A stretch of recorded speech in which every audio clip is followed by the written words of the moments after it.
Hi, Chris from PropShopInc.com here. That's PropShopInc.com. Today I'm going to be showing you how to install a Flo Torq hub kit on a smaller outboard. Either Yamaha, Mercury, Honda. They're all going to be basically the same, just with a little different attaching hardware. So what I'm using is a 40 horse Yamaha.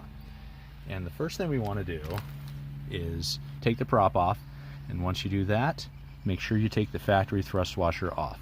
Now a lot of times this will come off with the prop, but if it doesn't, be sure to take it off. It may look like it's part of the outdrive, but it is not. So pull that, set it aside, keep it with your original prop and all the OEM hardware. And then what we're going to do is we're going to put on the thrust washer that comes with the kit.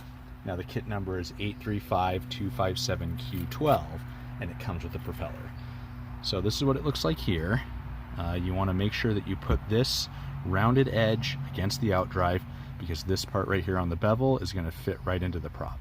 So we're just going to slide that on there, and then what we're going to do is take our plastic sleeve. It's this two-part plastic sleeve here, and there's a rubber ring there. That's going to go inside here. That's just going to sit right in there. And then what we're going to do is take the prop. This is what it looks like without the sleeve inside it, and we're going to drop this in. It'll only go in one way, so if you're trying to do it like that, stop, because it's not going to work. So just drop that in like that, and then you'll see that there's a little gap here at the end.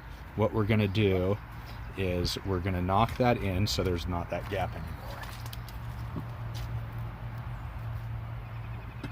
And to do that, I'm going to take the spacer here, set it on top, and give it a few taps with the hammer.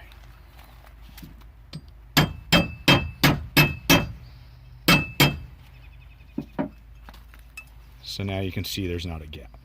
So we're going to grease the splines, which I've already done, and I'm going to slide this on. Slide it on there, and then we're putting the spacer there. It'll touch just the bottom of those splines there. And then on the Yamaha, you need to use the OEM nut. If it's a Mercury or a Honda, you can use the one that's supplied. Usually with a Honda though, you'll use the OEM nut as well. And we're just gonna, for a Mercury or Honda, put that tab washer on there, screw that down, get it good and tight, and then you're gonna bend up these tabs right here, here and here, onto the flat of the nut, and that's going to be your keeper system. But since we're using a Yamaha, we're going to take the OEM nut and we're just going to thread it on, and then we're going to insert the cotter pin through, and you're good to go. Now these will have a little bit of play, about 1/4 inch, and that's designed so they don't rattle. So if that's what you're getting, don't worry about it. You're all good to go. Thanks for watching. If you have any questions, please email me at chris.propshop@comcast.net and visit our site at PropShopInc.com. Thank you.